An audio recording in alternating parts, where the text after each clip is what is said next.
I do not think this government should turn off the spigot. We should do all we can to keep good jobs and good activity and investment in infrastructure, because we know the return on investment on infrastructure is huge. Jacksonville Mayor John Payton announces a $100 million economic stimulus package that he hopes will pave the way for better Jacksonville planned construction projects. Now, the plan announced on December 1st could also impact the way that the Jacksonville Transportation Authority is funded. Welcome to this special edition of Making Moves. Today, we're talking economic crisis and what's being done about it. Hello, everyone. I'm Joyce Morgan Danford. Michael Blaylock will join me shortly. As with many cities across the nation, Jacksonville is experiencing a major economic slump. Existing housing sales are weak, off by nearly 30%, while unemployment is up more than 2.6% from a year ago. Sales tax revenue, the lifeblood of our local government and agencies like JTA, is also in a major decline. In a press release announcing his stimulus plan, the mayor says investing in the infrastructure just makes good business sense.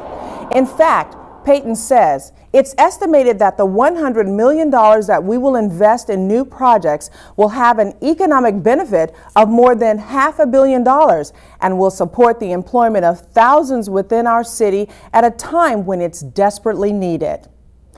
And to help fund this plan, the mayor is looking to the JTA for its help. With more on the mayor's plan and how JTA may be affected, here's Making Moves' Bill Milnes. In 1988, the toll booths on area roads and bridges, which had funded infrastructure improvements and transportation operations throughout Jacksonville for decades, came tumbling down. The funding collected from motorists was replaced with a voter-approved half-cent transportation sales tax. The JTA has used that funding for both its transit services and operating revenue ever since. The transportation sales tax generates about $73 to $74 million a year, and that money is used to buy new buses as well as other capital items and fund the day-to-day operations of the authority. This year, that revenue is down more than 6%. That's a loss of nearly $5 million. And now the authority is being asked by the city to restructure its agreement to collect that revenue, which would add between $11 and $20 million in additional debt service each year for the next 30 years. It also leaves JTA to deal with substantial declines in real purchasing power every year, hampering its ability to plan, design, and deliver projects for the future mobility needs of Jacksonville for 3 decades. At the same time, many major mobility and construction projects already approved would be lost. Funding for JTA projects would be cut by $174 million. Unlike JEA, JAXPORT, or the Jacksonville Aviation Authority, the Jacksonville Transportation Authority is not a division of the City of Jacksonville, but rather an independent state agency. But JTA Board Chairman Cleve Warren says that won't stop the authority from doing its part to help the city. Warren says JTA supports the mayor's efforts, but wants to further evaluate his plan to ensure it meets the needs both of the future of JTA and its customers. I have confidence that we'll figure some way to be financially supportive in the effort to make the stimulus package work. But I think the community should also rest assured that we will be doing our best also to ensure that the agency survives in that process. The JTA Board of Directors and key staff members continue to analyze the mayor's proposal in hopes of providing additional solutions that would cause less impact to the community and to JTA. In downtown, Bill Milnes, JTA Making Moves. Again, the mayor says his plan will infuse $100 million in the economy, half of which would go to infrastructure improvements in and around JAXPORT. Well, let's bring in JTA Executive Director and CEO Michael Blaylock. Michael, this plan would be certainly a major shift in the way that JTA is getting its funding. As we heard, $5 million, sales tax revenue down. What does that mean and where do you go? Well, let me, Joyce, first of all, the $100 million stimulus is something that we all want to do. That's very important. The President-elect Obama is proposing a very strong stimulus package, so that's well within the family and in the context of what we want to see for Jacksonville. The consideration that we're looking at as we evaluate the mayor's proposal is, first of all, in the current year budget, we're already reducing expenses, such as the Jacksonville Electrical Authority, the Aviation Authority, and to an extent the City of Jacksonville. We all are reducing expenses to coincide with the decline in our revenues. But more importantly, we have to look at the broader picture of our mission. So not only are we concerned about how we move forward today in the current market, in the current economic decline, how we can forge ahead on these capital projects, we have to look at the overall mission of the JTA, which of course, Joyce, it touches all lives in this community. When you look at the numerous of capital projects that we have on the drawing board now, under construction now, we have to think about what happens tomorrow. We have to think about the future of not only our capital road projects, but we're looking at our transit projects. We're looking at over 1 million passengers are utilizing our transit system as reported in October. And so that has an impact from the sense of we don't want to be in a position where we have to sacrifice one mode for the other. So we're taking the proposal in the context of the JTA's entire mission in terms of what's the most effective way and course of action we should move forward on. And you know, one thing that you really didn't hear about in the mayor's proposal was mass transit. So, I mean, how is that going to play in, and especially for the public? Joyce, I'm glad you asked that question. We have received numerous of calls, particularly from our transportation advocacy groups. When they hear the word subsidy, they automatically attach that to the subsidy that we receive from the city by way of the transportation disadvantage. The only dollars that we receive from the city by way of subsidy funds the transportation for the disadvantage. What the mayor proposal addresses is our operating income that's generated from the half-cent sales tax. So to be clear on that matter, the only subsidy that we do receive deals with the transportation for the disabled. So we are evaluating, and that's what I said earlier, we're evaluating the mayor's proposal as it relates to whether or not it will impact services for the disabled, the mass transit services, the other services that we have planned for the rapid transit system, purchase of right-of-way, and the whole matrix of services that the authority provides. And one of the things that you always talked about was multimodal. You want several means of transportation. Do you think this is going to be impacted because of the economic downturn? Well, the key to it is, as I said earlier, that we have to plan not only for our immediate needs today, but we have to think about tomorrow. Jacksonville is being promoted as America's logistics center. So what that means is, when I talk about multimodalism, I'm talking about bringing a balance of transportation options to this entire community in terms of giving them true choices as to how they can keep mobility strong in this economy. Okay. Meanwhile, two key Florida congressional leaders have weighed in on our economic meltdown, saying that slowing down or stopping infrastructure improvements and derailing key transportation initiatives during this crisis would be a major mistake. Republican John Mica and Democrat Corrine Brown both serve on the House Transportation Committee and feel that the federal government must lead the way through this crisis. For Florida Congressman John Mica, the plan is simple. Keep moving forward. Continued investment in our infrastructure, says Mica, will pay much needed dividends down the road. For every $1 billion the federal government spends in transportation infrastructure, creates on average 35,000 jobs, and those are usually good paying jobs in the construction and transportation area. In addition to President-elect Barack Obama's planned stimulus package, Congress will be undertaking a comprehensive transportation infrastructure bill next year, and both Brown and Mica say local agencies like JTA need to have their projects prioritized and ready to go.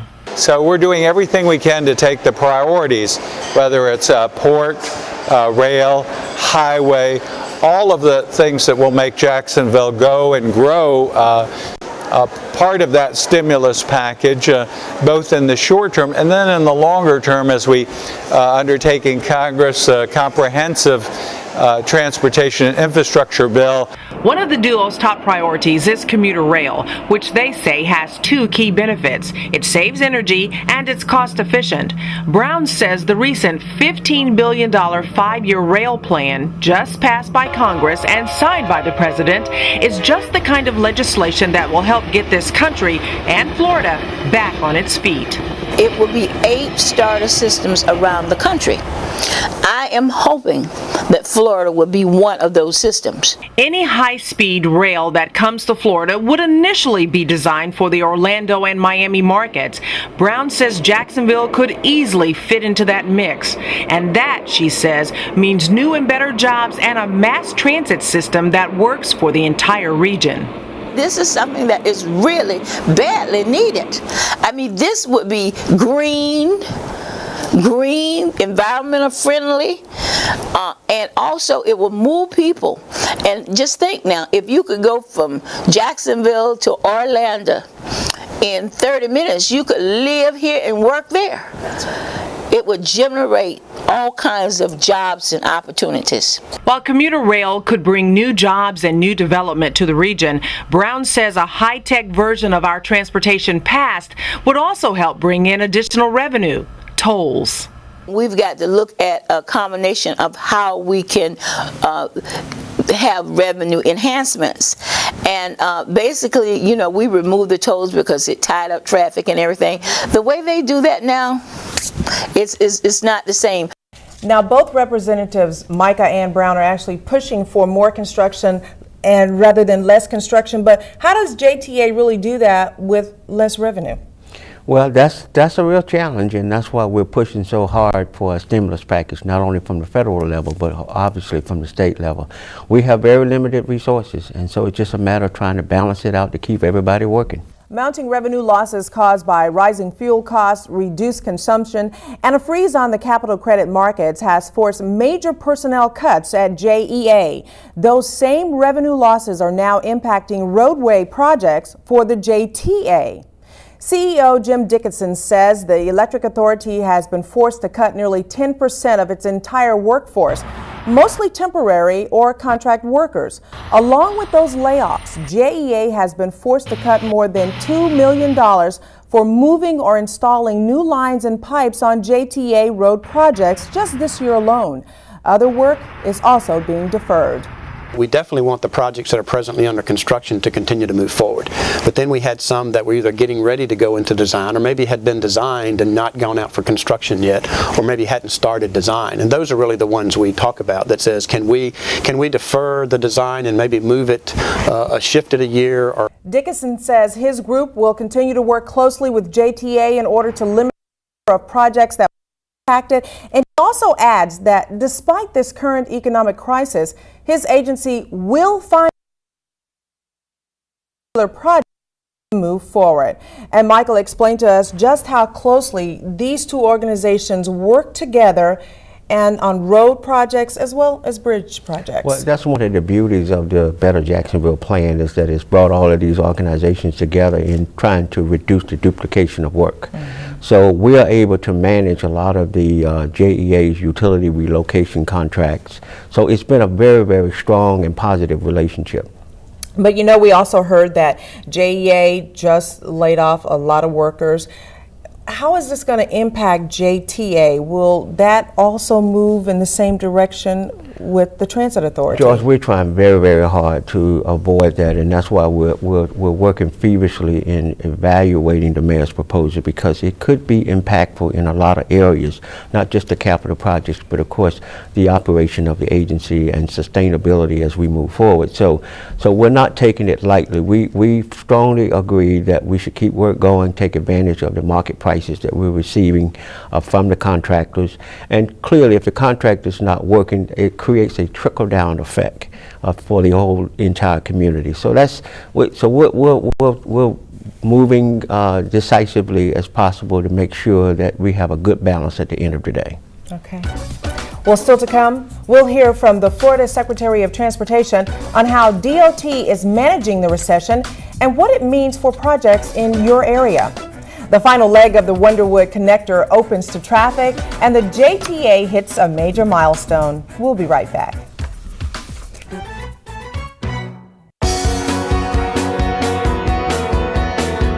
It would take me 45 minutes on a good day and sometimes well over an hour on a bad day. It's like 10 minutes. It's awesome. It's awesome. Well, I'm fully aware of JTA, and like I said, they made my day.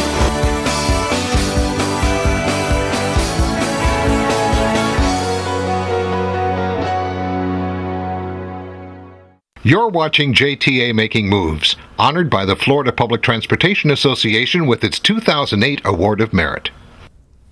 A high-powered lineup of transportation experts packed the stage at the December Women in Transportation event held at the Jacksport Cruise Terminal on the city's north side. More than 200 people were on hand to hear Congresswoman Brown, Secretary Stephanie Kapelousis, Rick Farron from Jacksport, Lisa Mancini of CSX, and JTA's own Michael Blaylock all discussed transportation issues facing Northeast Florida. Now, much of the discussion centered around the ongoing expansion at the port and the impact it will have on the other agencies involved. Financial effect it will have on the entire region. Of course, Michael, WTS is a fairly new group, but it had a high-powered lineup talking about transportation issues. What are your impressions of the event and everything that was going on? Joyce, I thought it was very timely, extremely educational in terms of informing those persons that had gathered there about some of the challenges in transportation. Women in Transportation also provides an enormous network for persons that have interest in furthering their career in transportation. So I thought it was a pretty good forum to host. And I think the one thing that was key and center at this whole event was prioritizing everything that we do when it comes to transportation in our area. Well, when you have limited funding, it's just like your home budget. You know, certain things have to get cut back or reduced in order to manage based on the revenues that you have. Okay. I think the key here is the partnership, because it takes all of us. It's going to take the private sector as well. As we just mentioned, Stephanie Kapelousis, Florida's Secretary of Transportation, took part in the WTS event, bringing a statewide perspective to the transportation issues facing Northeast Florida. In an exclusive interview, Kapelousis gave Making Moves some insight into how the state is dealing with this current economic crisis. Florida Transportation Secretary Stephanie Kapelousis says the state's current financial condition has created an opportunity to try some innovative ways at getting projects completed. We're looking very closely at really looking to the private sector as well on some of our projects to see how we can innovatively use the private sector as well as the innovative financing tools that we have available to us. Kapelousis says DOT is busy preparing for President-elect Obama's stimulus package to arrive. The department has been prioritizing more than $6 billion worth of state construction projects to ensure everything is ready to go within 90 to 120 days after the federal stimulus money becomes available. And what we want to make sure is that when we tell our congressional delegation that it's ready to go, that we can actually move it. And so what we've done is continue to update that. And while the federal stimulus package will certainly help keep construction projects moving here and elsewhere in the state, the Secretary acknowledges that making this area more green and less dependent on cars is just as important. She says Congresswoman Brown, Congressman Micah, and JTA's efforts to bring in commuter rail here, along with the authority's bus rapid transit plan, will all play a role. A lot of times it's not just about increasing capacity on our roadway system, but is how do we use different options for Floridians and for visitors to get around in our communities. So bus rapid transit is a viable option, and we continue to look to support him in his efforts in trying to accomplish that in this area. Kapelousis is optimistic that Florida will weather this economic storm. What we need to do is look at every opportunity we can to turn it around in this state. On the north side, Bill Milnes, JTA Making Moves. Time now to enter the construction zone. This is normally where we tell you to put your hard hats on, but not this time. Time now to take your hard hats off for good. The final phase of the Wonderwood Connector is now open to traffic.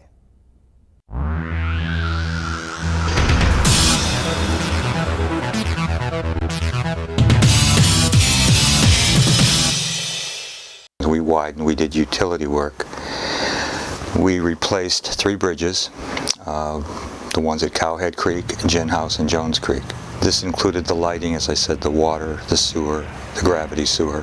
The amount of traffic that's anticipated not only presently but in the future for that corridor. The bus pullouts were designed into this project and allows for smoother traffic flow. And those are, I think there's 3 in each direction throughout the corridor. This is again from Monument to Milco, which is better protection for the bus, the passengers, and for the traveling public. Well, we're under budget. We're also under budget with CEI costs.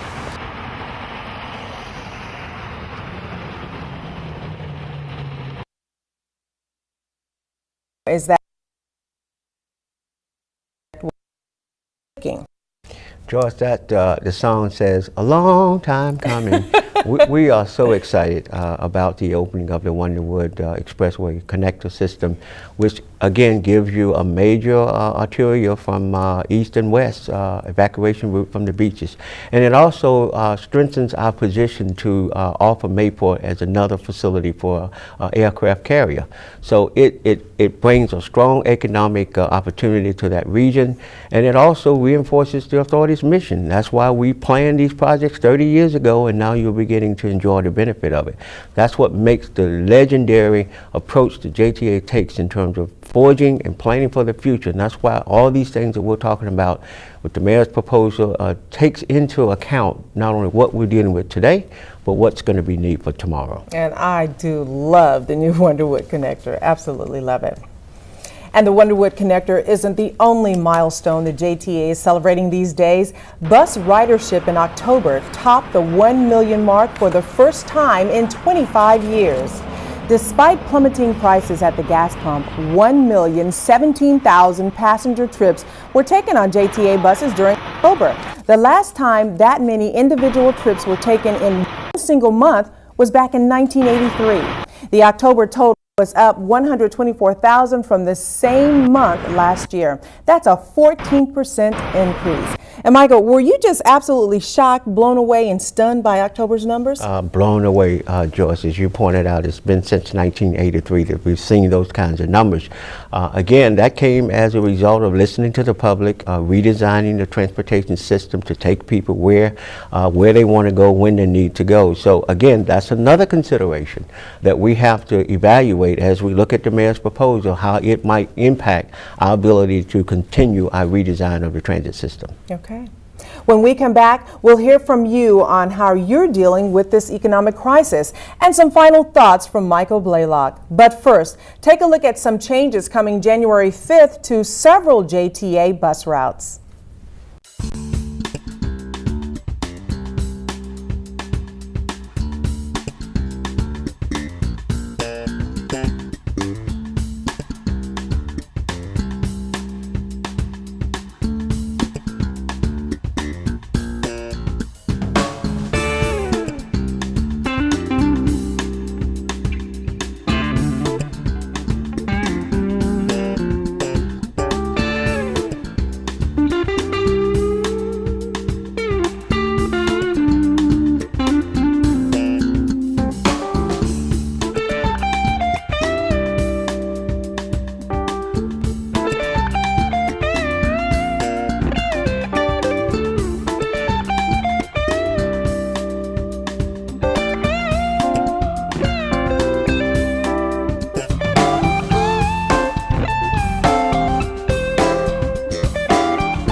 It would take me 45 minutes on a good day and sometimes well over an hour on a bad day. It's like 10 minutes. It's awesome. It's awesome. Well, I'm fully aware of JTA, and like I said, they made my day.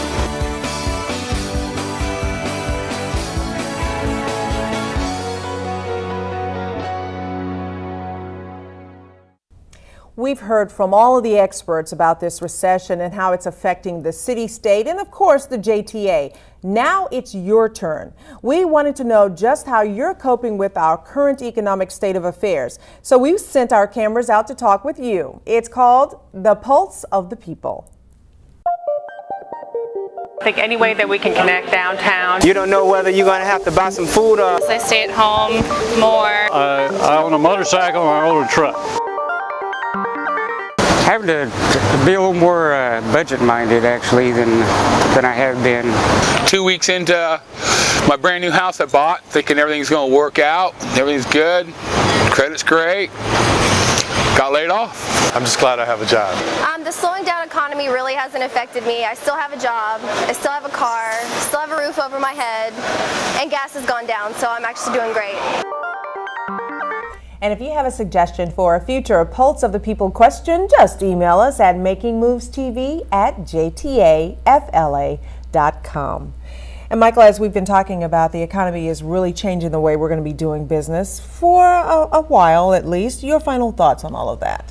Well, Joyce, we're facing a pretty harsh reality in that the Better Jacksonville program, although an excellent program, was projected at $2.2 billion worth of projects.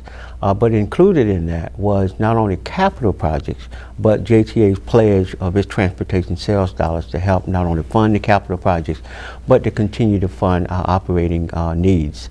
So as we look at the recognition that the revenues are not coming in as forecast, the entire program is suspect and has to be reviewed and analyzed. So it's not just the JTA portion or some other portion. We have to look at the entire program. It's just like a budget. I mean, if you have only $400 to spend for your operating expenses for your household, and you have expenses of $450, you have to find savings of that $50 throughout the entire family budget.